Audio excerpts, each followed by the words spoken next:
Chapter 12 and chapter 13 आज हम discuss करेंगे मॉड्यूल 2।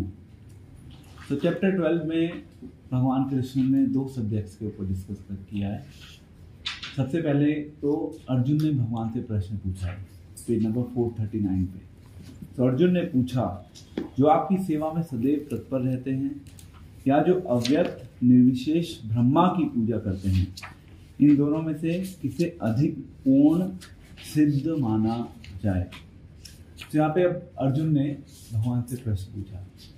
वो प्रश्न भगवान से जो पूछा है वो बहुत वैलिड क्वेश्चन है एंड इम्पॉर्टेंट क्वेश्चन है। उन्हें समझ लिया भगवान के निराकार रूप के बारे में, भगवान के साकार रूप के बारे में नहीं समझ लिया। अब अर्जुन के मन में डाउट ये है कि किस रूप की पूजा करनी है, निराकार रूप की पूजा करनी है या साकार रूप की पूजा करनी है। क्योंकि जब भगवान ने अर्जुन को पूरा सब कुछ दिखा दिया पिछले चैप्टर में, चैप्टर 11 में भगवान ने अपना विराट रूप दिखाया। विराट रूप दिखाने के बाद अर्जुन के माइंड में डाउट तो आएगा कि एक तरफ भगवान कह रहे हैं कि मेरे साकार रूप की वर्शिप करो और दूसरी तरफ अपने निराकार रूप का भी दर्शन करवा रहे हैं। तो डाउट है कि किस रूप में भगवान की पूजा करना श्रेष्ठ है। तो सबसे पहले हमें ये समझना होगा कि भगवान का साकार रूप भी है और भगवान का निराकार रूप भी है। समाज में जो निराकार रूप की वर्शिप करते हैं वो सोचते हैं कि भगवान का केवल निराकार रूप है। जो साकार रूप की वर्शिप करने में विधि होते हैं उनको लगता है शायद भगवान का केवल साकार रूप है। और उसका सही दृष्टिकोण क्या है कि भगवान का निराकार रूप भी है और भगवान का साकार रूप भी है। एंड हम एज ए डिवोटी, हमें पता है कि भगवान के दोनों रूप हैं, पर हम किस रूप में इंटरेस्टेड हैं? हम भगवान के साकार रूप में भगवान की वर्शिप करने में इंटरेस्टेड हैं। हम क्यों उस रूप में वर्शिप करने में इंटरेस्टेड हैं, उसका आंसर भगवान दे रहे हैं नेक्स्ट श्लोक में। आपने साथ इसको बोलिएगा। श्री भगवान उवाच, श्री भगवान उवाच, मया वेश्य मनो ये माम, मया वेश्य मनो ये माम, नित्ययुक्त उपासते, नित्ययुक्त उपासते, श्रद्धया पर्या उपेता, श्रद्धया पर्युपेतास्ते, ते मे युक्त तमामता, ते मे युक्त तमामता। श्री भगवान ने कहा, जो लोग अपने मन को साकार रूप में एकाग्र करते हैं और अत्यंत श्रद्धा पूर्वक मेरी पूजा करने में सदैव लगे रहते हैं, वे मेरे द्वारा परम सिद्ध माने जाते हैं। तो भगवान ने अब यहाँ पे सबसे पहला ये जो अर्जुन का डाउट है, इस डाउट को बहुत स्पष्ट रूप में क्लियर कर दिया। इस श्लोक में, श्लोक नंबर 2 में क्लियर कर दिया। भगवान ने कहा कि मेरे साकार रूप को जो एकाग्र होकर, मतलब जिसके ऊपर ध्यान करते हैं वो पूर्ण रूप से, वो अत्यंत श्रद्धा पूर्वक मेरी पूजा करते हैं, वह मेरे द्वारा परम सिद्ध माने जाते हैं। सरल कि भाई साकार रूप की वर्शिप टॉप मोस्ट है। अब उसके बाद भगवान कह रहे हैं ठीक है, साकार रूप की भी वर्शिप करते हैं लोग, भगवान के निराकार निर्विशेष ब्रह्म शब्द को बोला जाता है, निर्विशेष ब्रह्म की भी वर्शिप करते हैं। तो नेक्स्ट श्लोक में भगवान कह रहे हैं कि जो निर्विशेष ब्रह्म या निराकार रूप की वर्शिप करते हैं वो भी एक दृष्टिकोण से ठीक है। भगवान उसको रिजेक्ट नहीं कर रहे आउटराइटली। भगवान क्या कह रहे हैं, सबसे पहले कि जो निराकार रूप की वर्शिप कर रहे हैं उसके साथ कुछ कंडीशंस हैं। सबसे पहले जो निराकार रूप की वर्शिप कर रहे हैं वो सबको समभाव, सबको एक दृष्टिकोण से देखते हैं। ये पहली चीज बता रहे हैं भगवान। दूसरा बता रहे हैं भगवान कि वो हमेशा अपनी इंद्रियों को अपने वश में करके रखते हैं, वो कंट्रोल में करके रखते हैं अपनी इंद्रियों को। तो जिस प्रकार से आप देखेंगे जो बड़े बड़े सन्यासी होते हैं जो भगवान के निराकार रूप की वर्शिप करते हैं, बहुत से नियमों का पालन करते हैं। ऐसा नहीं है कि वो आध्यात्मिक जीवन में आ गए और एक साधारण लाइफ को जीते हैं, बहुत कठिन तपस्या करते हैं वो अपने जीवन में। और थर्ड इज, वो बता रहे हैं कि सबके प्रति एक तो संभाव है और वो सबके कल्याण के बारे में सोचते हैं। तो साधु ने जो निराकार रूप की जो वर्शिप कर रहे हैं वो भी जीवों के कल्याण के बारे में सोच रहे हैं। ऐसा नहीं कि वो केवल अपने कल्याण के बारे में सोच रहे हैं। तो आध्यात्मिकता में अपना एक स्टेप लेना मीन्स दूसरों के कल्याण के बारे में सोचना। अगर हम केवल अपने कल्याण के बारे में सोचने में बिजी हैं तो अभी हमने अपने जीवन में स्पिरिचुअल लाइफ स्टार्ट नहीं की। एंड कृष्ण भावनामृत में देखते हैं कि हमारा जो पूरा फोकस है कि दूसरों के कल्याण के बारे में सोचें। दूसरों के कल्याण के बारे में सोचने के लिए हमें ये भी पता होना चाहिए कि दूसरों का कल्याण होगा कैसे। अगर हमें इसी चीज़ के बारे में नहीं पता होगा कि हम दूसरों का कल्याण कैसे करेंगे तो हम कल्याण नहीं कर पाएंगे। So this is the pre requisite for all of us कि हमें पता हो कि दूसरों का कल्याण कैसे होगा। दूसरों के कल्याण के लिए ऐसा नहीं कि हमें बहुत से पैसे खर्च करने हैं, ये रिक्वायरमेंट नहीं है, ये एक नेसेसिटी नहीं है। दूसरों के कल्याण के बारे में सोचने के लिए, दूसरों के कल्याण के ऊपर कार्य करने के लिए हमें अपने आप को तैयार करना होता है। अगर हम खुद नहीं कर सकते दूसरों का कल्याण तो हम क्या करते हैं, दूसरों की हेल्प कर देते हैं जो भगवान के मिशन में दूसरों के कल्याण करने में बिजी रहते हैं। क्योंकि हर व्यक्ति ऐसा नहीं कि हर व्यक्ति डायरेक्टली दूसरों का कल्याण करेगा, बट अगर वो सहायता करेगा कल्याण करने के लिए तो वो भी उस सर्विस में बिजी है। He is not doing it directly, but वो इनडायरेक्टली उस सेवा को कर रहा है। तो भगवान ने कहा कि यस, वो भी अंततः, श्लोक नंबर 3 के लास्ट में बोल रहे हैं, वो भी अंततः मुझे प्राप्त करते हैं। तो यहाँ पे भगवान ने एक शब्द जो इस्तेमाल किया, अंततः, उसमें भगवान कह रहे हैं कि ठीक है, निराकार ब्रह्म की जो पूजा कर रहे हैं, जो निर्विशेषवाद में लगे हुए हैं, वो भी अल्टीमेटली मेरे पास पहुंचेंगे अर्जुन। बट अंततः शब्द हो गया, अंततः शब्द का मतलब हो गया कि वो पहुंचेंगे, बट उनको पहुंचने में समय लग जाएगा। पहुंचेंगे वो भी, उनको टाइम लगेगा। अंततः शब्द means it's going to be a long process, it's going to take time, but वो पहुंचेंगे। Is this clear? ये पॉइंट क्लियर हो गया सबको? तो कल्याण सबका होगा, जो निराकार ब्रह्म की पूजा कर रहा है, जो साकार रूप की पूजा कर रहा है। साकार वालों का जल्दी नंबर आ जाएगा, निराकार वालों को थोड़ा सा टाइम लग जाएगा। Is this clear? नेक्स्ट श्लोक में अगर आप आए, जिन लोगों के मन परमेश्वर के अव्यक्त निराकार स्वरूप के प्रति आसक्त हैं, उनके लिए प्रगति कर पाना अत्यंत कष्टप्रद है। देहधारियों के लिए उस क्षेत्र में प्रगति कर पाना सदैव दुष्कर होता है। तो यहाँ पे एक्चुअली भगवान ने क्लियर किया। भगवान ने कहा कि अब ये जो कैटेगरी है निराकार वर्शिप वाली, सबसे पहला भगवान के निराकार रूप का जो ध्यान करते हैं वो बहुत कठिन तपस्या करते हैं अपने जीवन में, ठीक है। तो वो जो पाथ है वो पाथ आसान नहीं है, वो कष्टप्रद है, यहाँ पे भगवान कह रहे हैं। और वो कह रहे हैं उनके लिए प्रगति करना दुष्कर होता है। देखिए, दो व्यक्ति हैं इस संसार में, एक है जिसने सब कुछ छोड़ दिया, वो सब कुछ छोड़कर चला गया जंगल में कठिन तपस्या करने के लिए, ठीक है, it's very good, he is doing great Endeavour. वो कुछ पाने के लिए उसने कुछ बहुत बड़ी चीज का त्याग किया है, परंतु वहां पे दिक्कत क्या हो रही है? वहां पे दिक्कत ये हो रही है कि सब लोग प्रैक्टिकली उस चीज को अपने जीवन में नहीं अपना पाएंगे, सब लोग नहीं कर पाएंगे। आप सब गृहस्थ जीवन में हैं, तो गृहस्थ जीवन में जो हैं उनके लिए भगवान ने इस कलयुग के लिए एक अलग सिंपल प्रोसेस दे दी, उसका नाम है भक्ति योग। और भक्ति योग का मतलब ही ये है कि हम भगवान के साकार रूप के ऊपर चिंतन करते हैं, भगवान के साकार रूप की वर्शिप करते हैं। और इसीलिए इस चैप्टर का जो नाम है ना वो है भक्ति योग।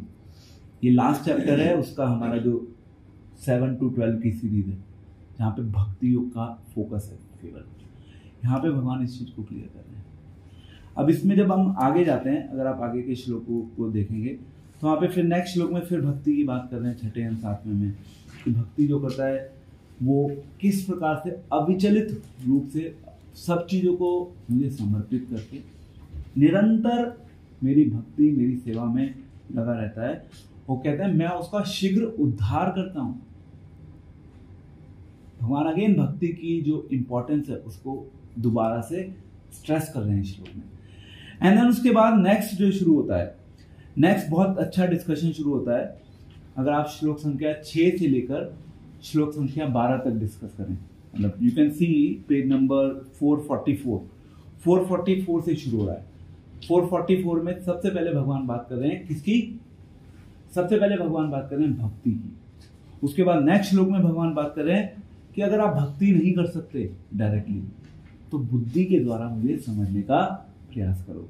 ये है पेज नंबर 446 पर। एंड देन उसके बाद कह रहे हैं कि अगर आप बुद्धि के द्वारा मुझे नहीं समझ सकते तो कोई प्रॉब्लम नहीं है, आप भक्ति योग के नियमों का अपने जीवन में पालन करना शुरू कर दीजिए। क्योंकि समाज में अलग अलग प्रकार के लोग हैं। भगवान जब कल्याण के विषय में सोचते हैं तो भगवान सोचते हैं कि मुझे सभी जीवों का कल्याण करना है। भगवान को पता है कि ठीक है, कुछ जीव ऐसे होंगे जो डायरेक्टली भक्ति योग में अपने आप को पूर्ण रूप से एंगेज कर देंगे और भगवान की सेवा को ही अपने जीवन का लक्ष्य बना के चलेंगे। कुछ लोग ऐसे होंगे जो एकदम से भगवान की भक्ति नहीं कर पाएंगे। वो उनके लिए फिर क्या है ऑप्शन? फिर अब भगवान आगे बता रहे हैं कि भक्ति नहीं कर सकते, नो प्रॉब्लम, बुद्धि योग के माध्यम से अपनी बुद्धि को मुझ में लगाकर मुझे समझने की कोशिश करो। तो श्लोक संख्या 8 जो है उसमें बोल रहे हैं भगवान, मय्येव मन आधस्त्व मयि बुद्धि निवेशया निवसिष्यसि मय्येव अत ऊर्ध्व न संशया।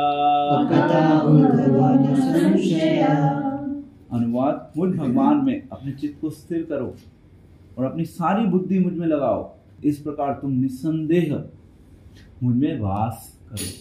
अब यहाँ पे भगवान क्या कह रहे हैं? भगवान बात कर रहे हैं मेरे में वास करना। मेरे में वास करना मतलब एक, प्रभुपाद इसके तात्पर्य में लिख रहे हैं, मुझ में वास करने का अर्थ है कि आप हमेशा भगवान के धाम में रहो। भगवान के धाम में रहना मीन्स आप इस संसार में नहीं रहोगे। और इस चीज को आप अपने जीवन में अनुभव कर सकते हैं इसी जीवन में, फिजिकली इस संसार में रहते हुए।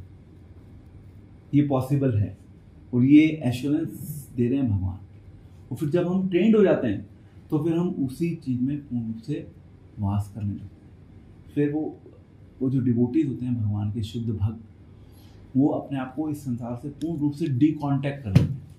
आपको ऐसा लगेगा कि वो ऑर्डिनरी डील कर रहे हैं, सब लोगों के साथ ऑर्डिनरी व्यवहार कर रहे हैं, बातें कर रहे हैं, बट अल्टीमेटली वो डिवोटीज उन सब चीज़ों में इंटरेस्टेड नहीं है। उन सब चीज़ों से वो ऊपर उठ चुके हैं।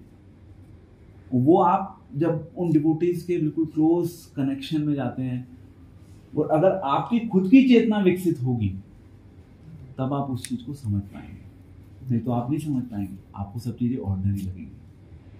समझ रहे हैं क्या कह रहा हूं मैं? मतलब दो डिवोटीज एक शुद्ध भक्त को देख रहे हैं। जिस डिवोटी की चेतना विकसित है वो शुद्ध भक्त को देख रहा है, वो उसके कार्यों को समझ रहा है, उसको पता लग रहा है, उसको अनुभव हो रहा है कि ये शुद्ध भक्त इस संसार में नहीं है। Although it appears that this devotee is in this world, but उसको पता है कि ये इस संसार में नहीं है, क्योंकि उसकी चेतना विकसित है। तो उस प्लेटफॉर्म को उसको उसका आइडिया है। बट जो भक्त अभी उस प्लेटफॉर्म पे नहीं है, दूसरा भक्त, वो भी उस डिवोटी को देख रहा है, बट उसको पता है, उसको ऐसा लग रहा है कि he is on the ordinary platform. You understand the difference? तो हमें क्या करना होगा? उसको एक्सेस करने के लिए हमें अपनी चेतना को विकसित करना होगा, देन हम समझ पाएंगे। Otherwise everything is normal, everything is ordinary. Devotees भी प्रसाद लेते हैं, साधारण लोग भी प्रसाद लेते हैं, डिवोटीज भी कीर्तन करते हैं, साधारण लोग भी कीर्तन करते हैं। सारी एक्टिविटीज सेम चल रही होंगी externally, but everything is dependent on consciousness कि चेतना के स्तर पे क्या हो रहा है। टेस्ट चेतना के स्तर पे होगा।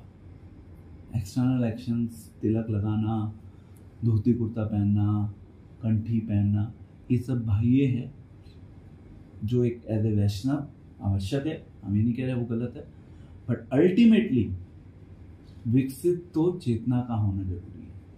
Is this clear? अब इसके बाद कह रहे हैं कि अगर आप बुद्धि के द्वारा नहीं कर सकते, भक्ति योग के नियमों का पालन करो।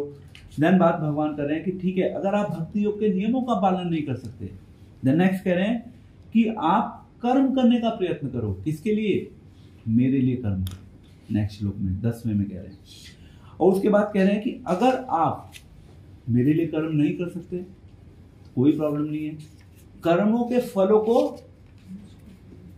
अर्पित कर दो। डायरेक्ट कर्म करना मतलब कि आप भक्तिमय कर्म करते हैं, भगवान की सेवा करते हैं, जिसमें आपने कहा ठीक है मैं भगवान के लिए प्रसाद बनाता हूँ, भगवान के लिए फूल माला ऑफर करता हूँ भगवान को, ये सब क्या है? भक्तिमय कर्म है। आपने भगवान के लिए वो कर्म किया। देन उसके बाद नेक्स्ट लेवल आ गया कि आप क्या करिए, अगर आप वो भी नहीं कर पा रहे, नेक्स्ट अपने कर्म के फलों को अर्पित कर दीजिए। तो कृष्णा इज एक्चुअली, यहाँ पे कृष्ण भगवान अपने एक बिल्कुल उदार भाव का वर्णन कर रहे हैं एक तरीके से। वो कह रहे हैं ठीक है, अगर आप ये नहीं कर सकते तो ये कर लीजिए, ये नहीं कर सकते तो ये कर लीजिए, कुछ तो करिए। Krishna is giving us all different options because Krishna is thinking about the welfare of every living entity in this world, because by nature he is very kind. He is not just kind to me, he is kind to all of you who are sitting here. He is kind to every individual living entity within this world. That is Krishna. He is full of compassion. He knows that the living entities are suffering within this world. Is this clear? Okay, then next भगवान कह रहे हैं कि अगर आप ये भी नहीं कर सकते तो ज्ञान के अनुशीलन में लग जाओ, लेकिन ज्ञान से श्रेष्ठ है ध्यान और ध्यान से भी श्रेष्ठ है कर्म फलों का त्याग, क्योंकि ऐसे त्याग से मनुष्य को मन शांति प्राप्त हो सकती है। अब भगवान देखो कनेक्ट कर रहे हैं हमारा जो एक कहते हैं ना इस संसार में रहते हुए जो हमारा एक इसको बोलते हैं वेस्टेड इंटरेस्ट। भगवान ने कहा ठीक है ये सारे कर रहे हो, आप कर रहे, आपका उसमें वेस्टेड इंटरेस्ट तो होगा ही। You expect something out of it, so what do you expect? आप शांति एक्सपेक्ट करते हो ना, ठीक है, I am ready to give you that. Peace मिलेगा आपको, अगर आप सही ढंग से करोगे तो पीस मिलेगा। आप पीस के, शांति के अपने जीवन में अधिकारी बन जाओगे, आपके मन में शांति धीरे धीरे अपने आप आने लगेगी। ठीक है, तो ये है पहला क्वेश्चन। पहले क्वेश्चन में सबसे पहले भगवान ने क्लियरली बताया कि साकार रूप की वर्शिप करना सर्वश्रेष्ठ है, निराकार रूप में जो वर्शिप कर रहे हैं वो अंततः मुझे प्राप्त होते हैं, परंतु वो जो मार्ग है वो कष्टों से भरा हुआ है।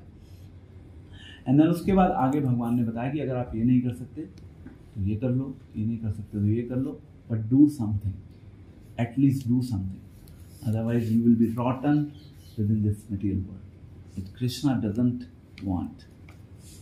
And then next question, question number 2 जो इस चैप्टर में भगवान ने डील किया है। अब भगवान बता रहे हैं, ये क्वेश्चन है आप सभी लिख लीजिए, कि भगवान कह रहे हैं कि मुझे कौन प्रिय है। वैसे तो देखिए एक दृष्टिकोण से भगवान को सभी प्रिय हैं, हम सब भगवान की संतान हैं, हम सभी भगवान की संतान है ना, हम सबको अल्टीमेटली जन्म दिया है भगवान ने, माता धाता पितामह, हम डिस्कस कर रहे थे चैप्टर 9 में। अल्टीमेटली वही हमारे माता हैं, वही हमारे पिता हैं। परंतु भगवान कह रहे हैं कि जो डिवोटी बेसिकली कुछ विशेष गुणों को अपने साथ कैरी करता है अपने जीवन में, मैं उसको बहुत प्रिय हूँ, मुझे वो बहुत अच्छा लगता है, या वो मुझे बहुत प्रिय है, ऐसा भक्त मुझे अत्यंत प्रिय है। तो यहाँ पे कह रहे हैं भगवान, जो किसी से द्वेष नहीं करता, जो सभी जीवों का दयालु मित्र है, जो अपने आप को स्वामी नहीं मानता और मिथ्या अहंकार से मुक्त है, जो सुख दुख में समभाव रहता है, सहिष्णु रहता है, आत्मतुष्ट रहता है, आत्म संयमी है, तथा जो निश्चय के साथ मुझ में मन तथा बुद्धि को स्थिर करके भक्ति में लगा रहता है, ऐसा भक्त मुझे अत्यंत प्रिय है। तो भगवान यहाँ पे ना कुछ अलग अलग गुणों की बात कर रहे हैं। अगर आप भक्ति का अभ्यास अपने जीवन में कर रहे हैं तो वो गुण आपके जीवन में अलंकृत होने चाहिए बाय डिफॉल्ट। तो सबसे पहले भगवान कह रहे हैं कि किसी से द्वेष नहीं करता है, देन सभी का मित्र है, क्योंकि समभाव रखता है ना सबके प्रति, वो सबके बारे में सोच रहा है। ऐसा नहीं है कि वो ये सोच रहा है कि मेरे इस मित्र का कल्याण हो जाए, he is thinking about the welfare of everyone, क्योंकि भगवान भी ऐसे ही सोचते हैं। जिस प्रकार से भगवान स्वयं सोचते हैं, भगवान चाहते हैं कि हम उसी प्रकार से सोचें जब हम इस संसार में हैं। भगवान ये नहीं चाहते कि हम अपने मन से सोचकर इस संसार में जिए। अगर हम अपने मन से सोचकर इस संसार में जिएंगे तो हम इस संसार में फंस जाएंगे।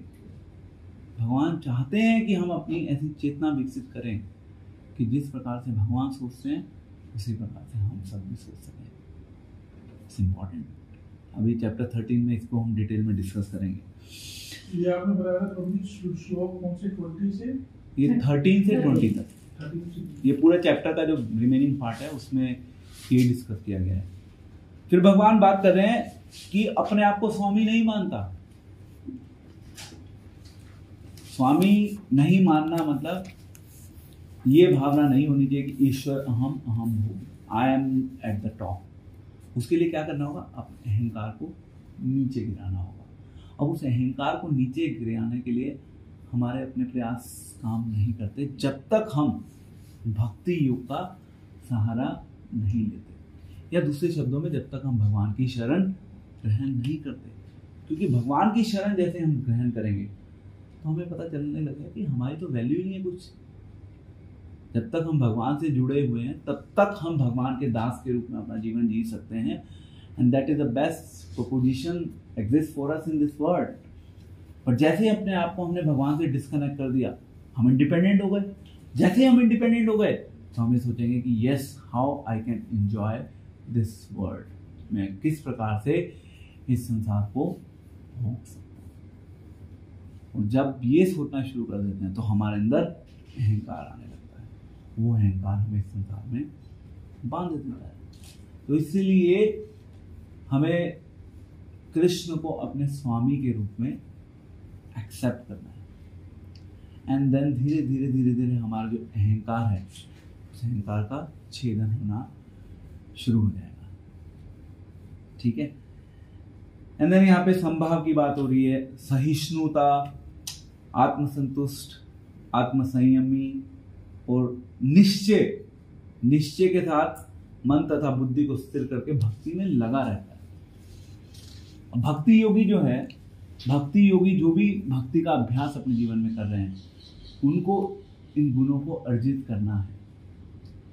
एंड ये एक टेस्ट है हम सभी के लिए, अपने आप को इंडिविजुअली असेस करने के लिए कि क्या हम भक्ति में प्रगति कर रहे हैं या नहीं कर रहे।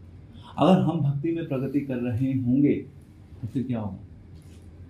भक्ति में अगर हमारी प्रगति हो रही होगी तो भगवान हमें कह रहे हैं ना, भगवान ऐसा भक्त मुझे अत्यंत प्रिय है। तो हम सब भगवान के प्रिय बन जाएंगे। एंड जब एक बार यदि हम भगवान के प्रिय बन जाएं तो फिर we don't need anything else in this world. Then Krishna will take care of everything. Krishna is already taking care of many things, but then Krishna will take care of everything. You understand the difference between many things and everything. So अभी हम many things के segment में, हमें everything के segment में जाना है। And Krishna is taking care of everything in our life. Last श्लोक पर आ जाइए। जो इस भक्ति के अमर पथ का अनुसरण करते हैं और जो मुझे ही अपना चरम लक्ष्य बनाकर श्रद्धा सहित पूर्ण रूपेण संलग्न रहते हैं, वह भक्त मुझे अत्यधिक प्रिय हैं। तो क्योंकि इस चैप्टर का नाम क्या है? भक्ति योग, तो भगवान बार बार यहाँ पे फोकस कर रहे हैं, स्ट्रेस कर रहे हैं किसके ऊपर? भक्ति के बारे में। भक्ति के पथ का अनुसरण कीजिए, भक्ति को अपने जीवन में अपनाइए, अपने जीवन को पूरा रंगारंग होता है, रंगारंग कार्यक्रम हुए। अलग अलग प्रकार के जब कार्यक्रम होते हैं, some kind of adventurous activity, enjoyable activity, तो रामलीला का जब मंचन होता है तो बोलता है रंगारंग कार्यक्रमों की प्रस्तुति हुई। तो इसी प्रकार से हमें क्या करना है? हमें भी अपने जीवन को रंगारंग बनाना है। कैसे बनाना है? हमें भक्ति के अलग अलग अंगों को अपने जीवन में एक्सेप्ट करके या अडॉप्ट करके अपने जीवन को रंगारंग बनाना है। हमें निष्क्रिय होकर घरों में बैठना नहीं है। तो अपने आप को डल मत बनाइए भक्ति में कि हम तो अब भक्ति में आ गए, बस ठीक है, अब लाइफ में कुछ ज़्यादा है नहीं करने को। एक्चुअल लाइफ में करने को तो यहीं से शुरू होता है, बाकी सब तो फिर साइड हो जाता है, या बाकी सब एक सेकेंडरी कैटेगरी में आता है। क्योंकि ये जो प्राइमरी कैटेगरी है ये बहुत ज़्यादा ब्यूटीफुल है. It's very nice with the different flavors in it, with different engagements that we all have in Krishna consciousness. तो यहीं पे हमारा चैप्टर 12 जो है वो फिनिश होता है.